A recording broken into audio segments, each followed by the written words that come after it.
That's where we will start here on What Chaos. Yesterday we were on assignment. You could probably tell where we were, a building where the Boston Bruins are.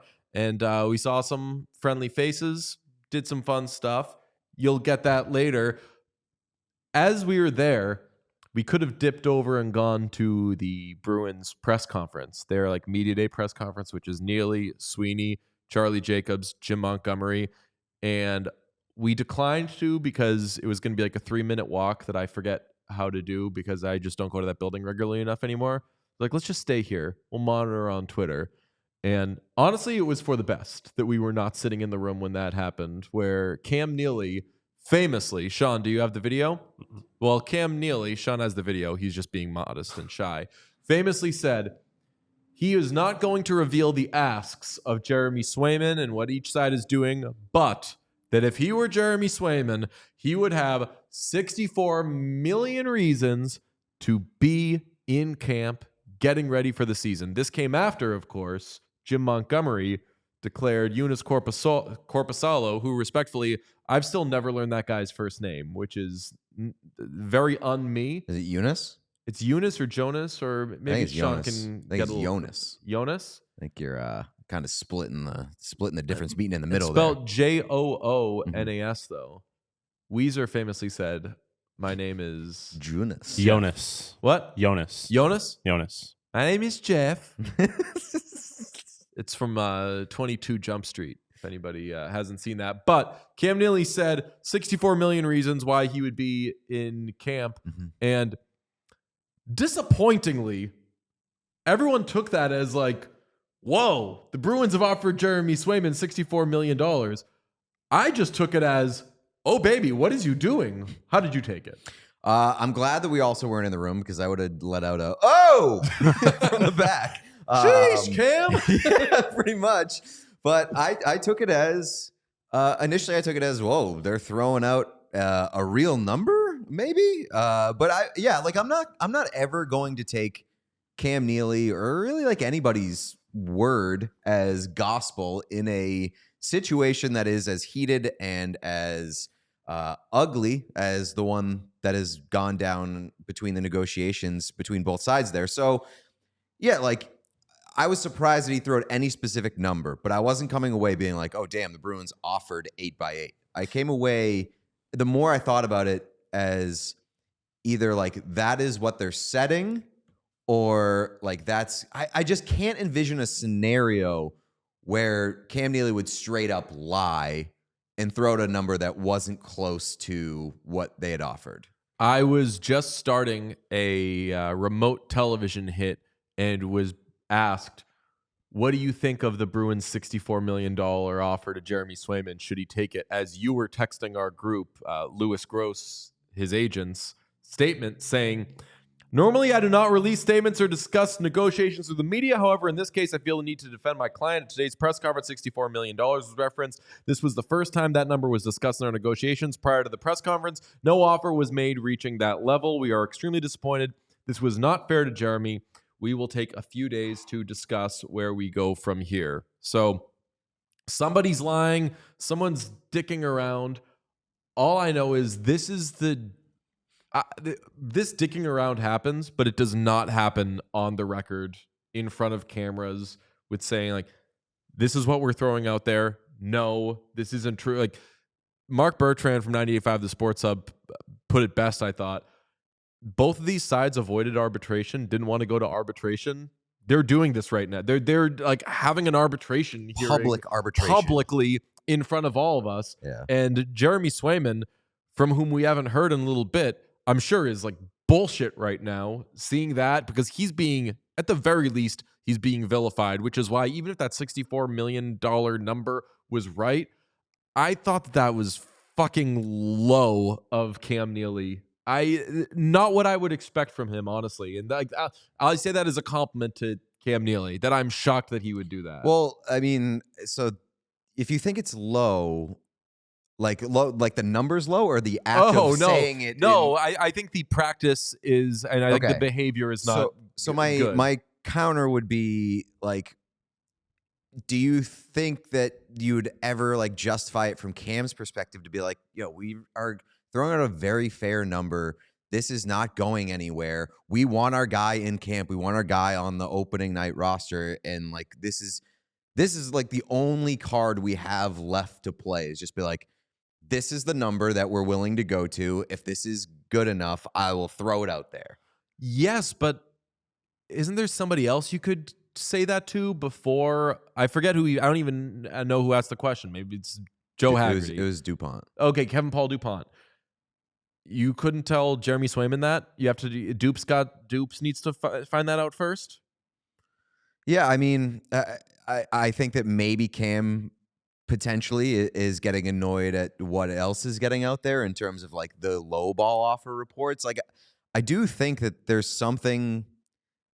Like, both sides here are not handling this professionally. I agree. And I think that Cam is a guy, from what I know, who is like can get very pissed off. Well, he's very quickly. Cam Neely is an emotional person, definitely. And so I think that the last 2 or 3 weeks for Cam have been like, enough of this fucking shit.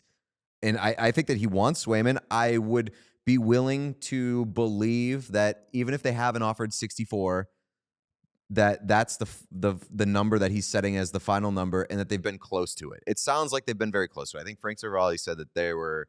What was the number, Sean? That Frank said. He was saying they should sign Tony D'Angelo. Yeah, that's the one. I think that the number that they've offered, even if it's not 64, like Louis Gross said, has been close. 7.8. 7.8 is what Frank said. Whatever that is over 8 years. That's a real, let's see, we can do this. Minus $1.6 million. So that would be $62.4 million. Did I get that right? Good math, pal. 62.4. Sounds about right. So fucking good with it. I'm taking this off. It's making me sweaty. I don't know how a chain can make me sweaty.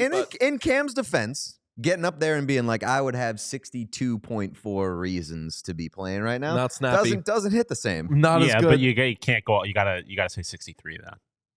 You can't go all the way up to 64. But you know what? But My reaction. But if you said 63, then he's taking $1 million out of Swayman's pocket. So he did him a favor there. Fair enough. Fucking with his money, Sean. Yeah, stop trying to fucking take money away from Jeremy Swayman. You don't take Jeremy Swayman's money away. Disappointing, I would say, just that you did that. But I agree with you that it was an emotional thing. I don't know how coordinated and calculated it was.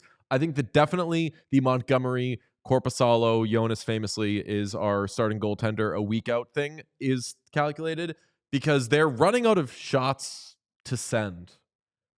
And I feel like the throwing a number out there that potentially hasn't even been offered yet, I think is kind of when a player who doesn't throw a lot of hits tries to throw a hit and doesn't know what they're doing and goes way overboard. Yeah, I again, like, I just don't see a scenario in which Cam Neely would throw out a number that either wasn't close or wasn't offered and not expected to come back on him and make him look like a fucking idiot. I'll just say, though, $64 million, I didn't take that as a, like, boom, the Bruins have made, like, a Godfather offer to him. That, to me, made me think, okay, the Bruins are being real. Serious, like, this yeah. sounds like it's probably close then.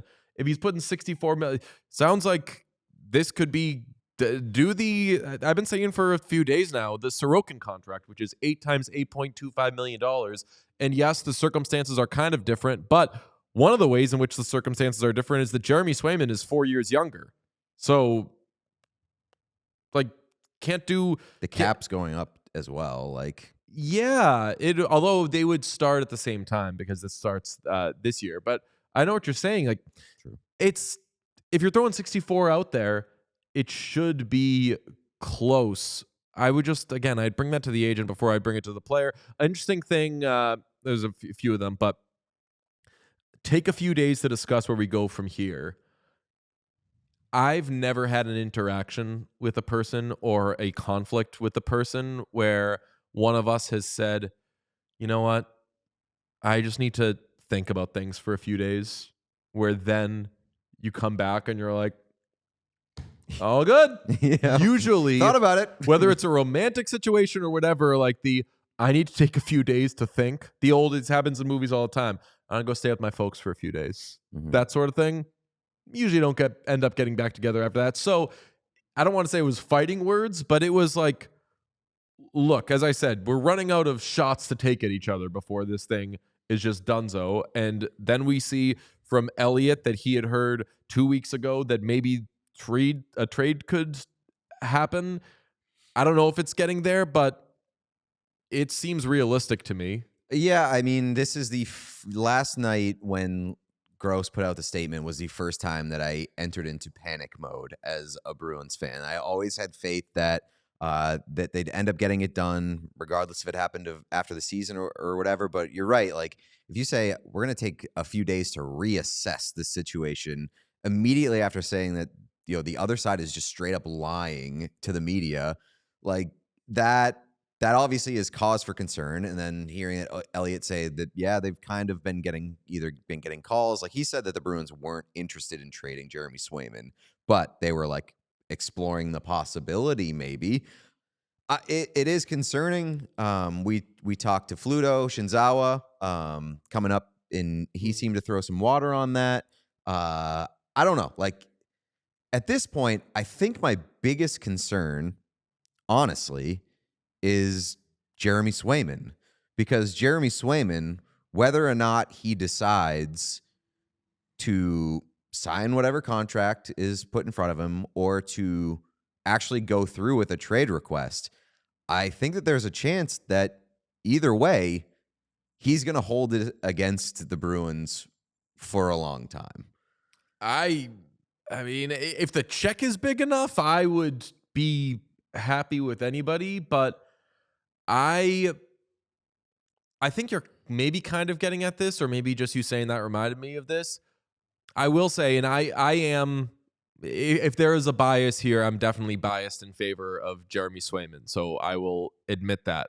But I think it's just business. You're doing business, I'll do business thing is not completely true. I think that, like, Jeremy Swayman's, and I am a big, if you hurt my feelings and it benefits me to communicate that to you, I will just say straight up, hey, you hurt my feelings. Try not to do that. Or if I hurt somebody else's feelings, I'll apologize for it. Jeremy Swayman's feelings were hurt. And I think that he has made that abundantly clear. And because he's a good, straight up dude, he's not afraid to put that out there. We've got this Amazon series that you did a great job with coming up this week. We've both seen the Jeremy Swayman episode. That much is seemingly communicated that, as we know, he did not like the arbitration situation. They hurt his feelings. So I don't think that when he says, you're doing business, I'm doing business, I think that he's more emotional in this than maybe is being led on from both sides. Yeah, and Neely was emotional yesterday. So, like, correct. This is not business. But that's my point, is that, like, the starting point for Jeremy Swayman was like, these guys disrespected me last year and I haven't forgot it. And now we've spent the entire summer hearing about how they're still pretty far apart, and it's gotten to this boiling point where now both sides seem to be acting like fucking babies about this. And I don't fully know the truth, but of where, like, the truth actually lies. But I do know that both sides are being fucking pissy about it, and both sides are, like, generally pissy to begin with. So even if one side, quote unquote, wins and you get to keep the player, what is that relationship going to be like for the next 8 years? Sean, haven't heard from you. How you liking your Ukko-Pekka Luukkonen contract right now? 5 years, 23.75, signed this offseason? I like it because it exists. We have a goalie under contract. We have 2 goalies under contract, or 3.5 maybe. Yeah, 2.5. You have James Reimer. Relax. Yeah, as the Swayman, like, trade stuff started to be theorized on Twitter last night, is there any team that if this were to end in a trade, you'd be like, all right, I could do this one? No, because there's no situation where the Bruins end up better off. Yeah, and you're supposed to be sad and mad about this. Yes, so like, I love Jeremy Swayman. I think he's the future of the Bruins in net. He's going to be an incredible goaltender. Why wouldn't I want him here? I just saw a tweet randomly on my For You that said, it obviously was not a serious report, but said, hearing that Skinner, Nurse, and Savoy are packing their bags for Boston. Oh, I'd jump off a bridge. Okay, so jokingly, I sent it to you guys last night didn't get a response. We had a full day of doing stuff together. So sometimes the group text dries up. That's fine. But if only there were a team that also had a 25-year-old all-star goalie who's on a sweetheart of a deal, by the way. $2.6 million per for the next 2 years. Wow. And came into some money recently. I don't know if you heard this, but there's a team out west that's doing the thing.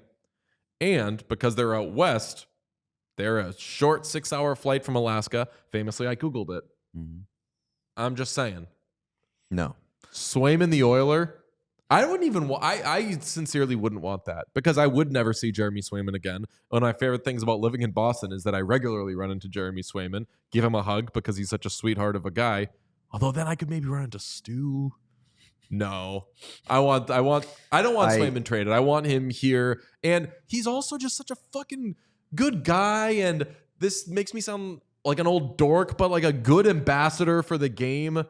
You'll love him in this Amazon thing. He's like a good Jewish hockey player. There's just so much that I like about that the Bruins have Jeremy Swayman that I don't want that to change. Yeah, and I also love how much Jeremy Swayman loves Boston. Big time. And that I don't want that to be affected at all by this. Like Jeremy Swayman loves being a Bruin, loves Boston. I want that guy on my team. I love like almost everything about Jeremy Swayman. This whole like sensitivity around the business of the sport is the only thing that has been like, God, I wish that he wasn't taking things so personally. Oh no, I get it. I have freaked out about.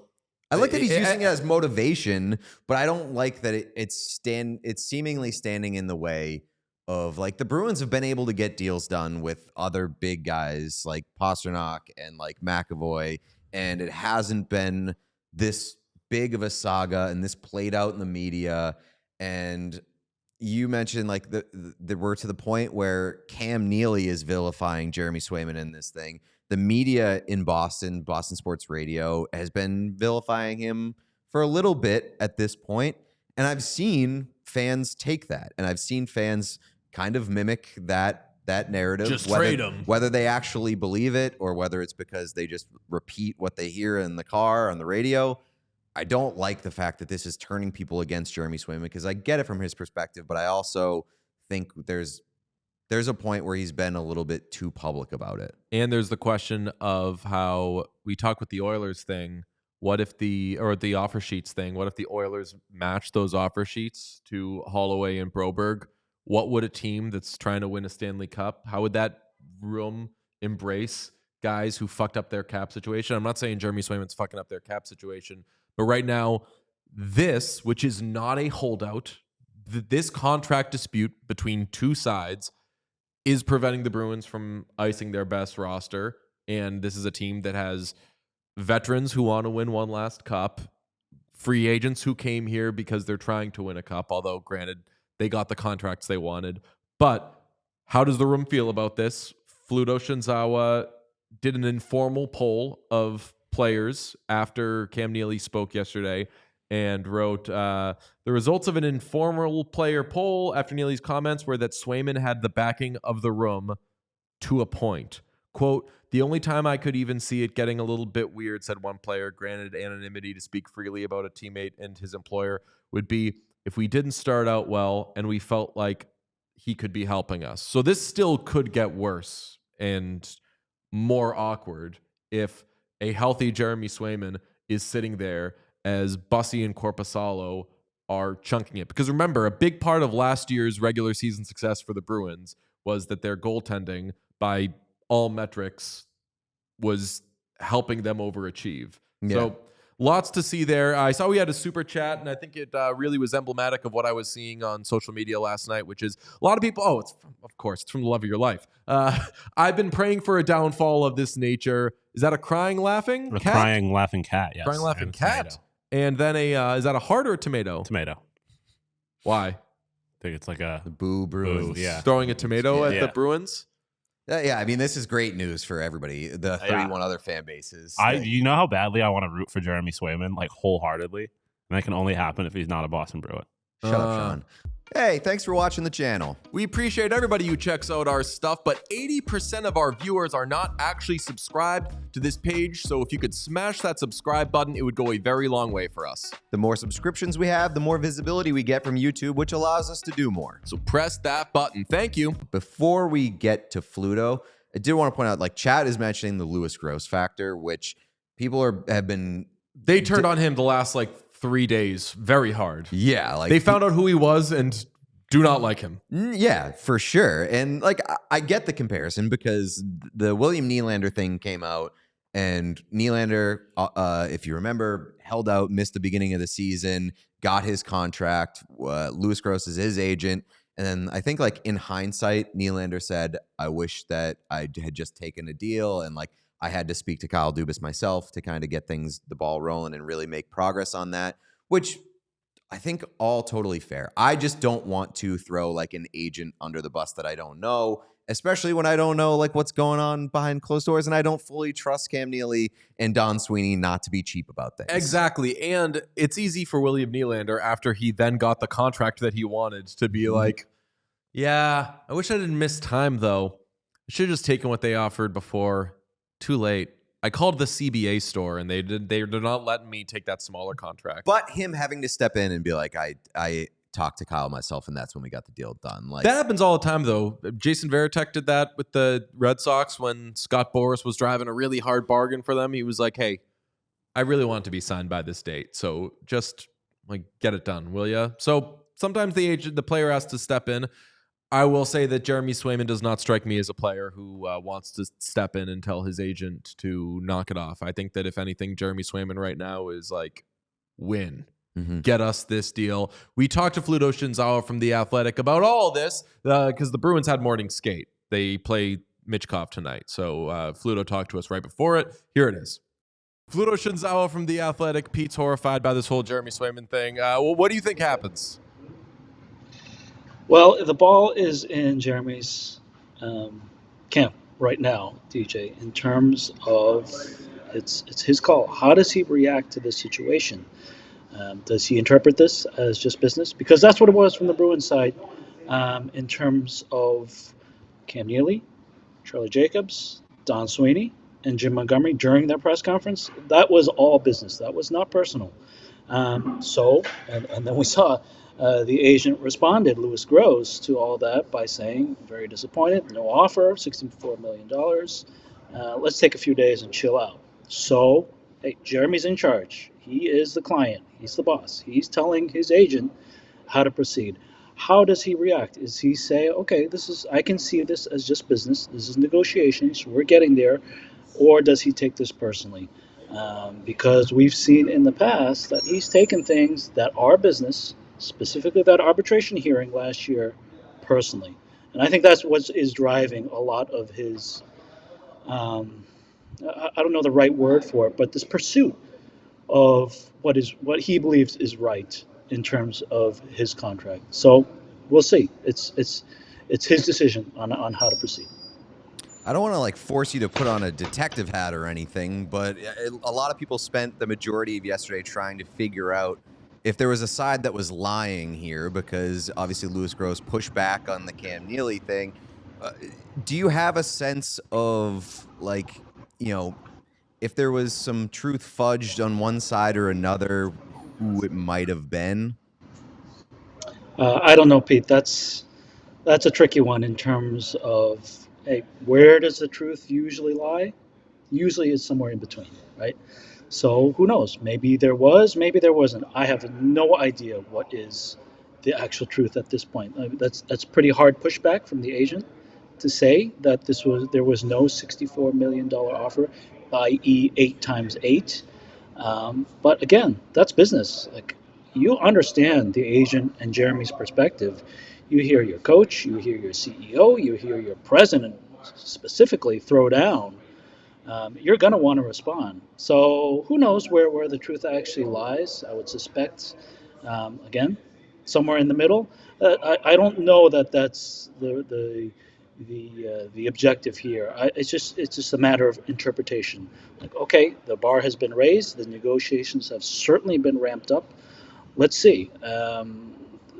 Jim Montgomery, which he never does, a week plus out from game one, saying who his starter is. That's a clear message at one person saying, okay, your job is someone else's at this point, and that's Jeremy Swayman. So again, it's based on how Jeremy interprets the situation. You have a good piece on The Athletic, just kind of recapping everything that happened yesterday and how the players feel about it and how like various people feel right now. But what was interesting about it is it didn't sound like it was written by somebody who thinks a trade is where we are right now. Do you think that it gets to that point? No. First off, okay, let's look at let's just say he for the sake of this argument, he wants 8 times 10. Okay, let's just say that. Well, who's going to give it to him at this point? Like that is really pushing the bar up on the goalie market for the restricted goalie market. I don't know that there is a team out there that would be willing to go that high for Jeremy. Right now, it would be a losing team. It would be a San Jose. It would be a Columbus. Like those are the teams that could, if they wanted to, and have the cap space to sign him, which I don't think they want to, just because that number is so far beyond what the goalie market is currently, that I think he'd be right back in the same position. And we know, let's say he even gets traded, like that number ain't coming down. Like he's got that number in mind. That's what he wants because he wants to be a Bruin. I believe that. But it's the number is the number in his mind. So you've got that, and then the team that has to have the cap space and the willingness to pay him that money. They have to pay the Bruins in terms of trade capital. Bruins, they're not going to give him away. They need a goalie in return. Like you saw what the return was for Allmark. It's going to be significantly higher for that, even if they are in a difficult position in terms of not being able to get a deal done. So the acquiring team has to pay twice. So if Jeremy thinks that a trade is the solution, he's going to have to wait a long time because I don't see that anywhere close to being in the Bruins' works. See, I read it as the Bruins are just a team that are excited to not have to spend top dollar on a goaltender anymore because they've done it for a while, whether it was the combination they had or obviously when they had Tuukka Rask. But do you think the number is necessarily too high? Because Neely's saying 64, which I didn't totally believe. I wanted to wait till I knew everything, but like that's not the flex that I think he felt it is. Like the Sorokin contract, I think should be what Swayman's looking at, which that's a guy that's 4 years older than him. It right now, obviously, that already looks like a terrible contract for him, but like at the time, looked like a sensible deal. Do you think that the ask, if it is 64 or higher, is far-fetched? You're talking about, like, is this a good offer for Jeremy? Yeah, like, do you think that Swayman's asking for too much if he, say, isn't taking $64 million?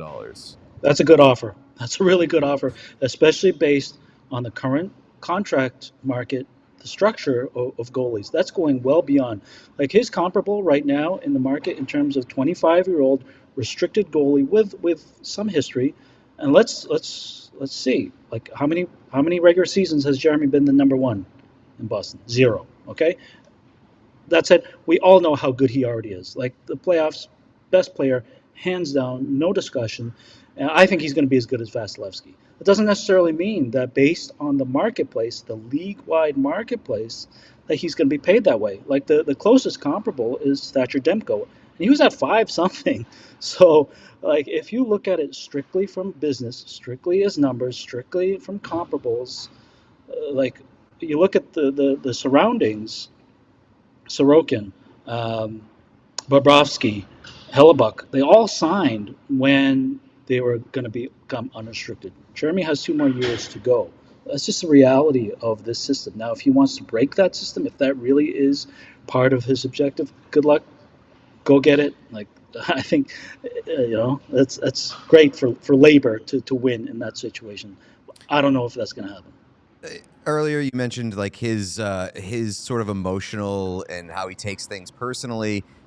But it also doesn't sound like you think that they're at a point where he would say, like, I'll take 8.5, but somewhere else because fuck you guys. Like that's not where this is at right now. Well, he's wired very uniquely in terms of like this is someone that is competitive. He's got that FU personality to him. He's smart. He's eager to learn. All these things that make him an outstanding goalie. But he's also sensitive. He doesn't like hearing criticism, which is crystal clear given how he reacted to the Arb hearing last year. Like, that is such a huge part of this episode that we're going through, of how personally he took what is, and let's face it, he filed for arbitration. Like, his agent should have told him. If he didn't, maybe he did, but every player who goes into an ARB hearing knows it's going to be uncomfortable. Like your employer who's been blowing smoke up your you-know-what for your whole career, this is a business decision. They want to pay, like, Don Sweeney's job is to pay you the least amount of money that he can. So of course, in an ARB hearing, like, it's going to get uncomfortable, and you're going to hear things that you've never heard and that you don't want to hear, and that's driving you. So absolutely, that's part of his personality. That's absolutely part of this whole situation. Question is, can he separate? Okay, that's business. Can I put that in one bucket, set it aside, or is this all wrapped up into, oh man, I am so ready to say, screw you guys, I want my money. That's where we're at. We all silly like the mayor.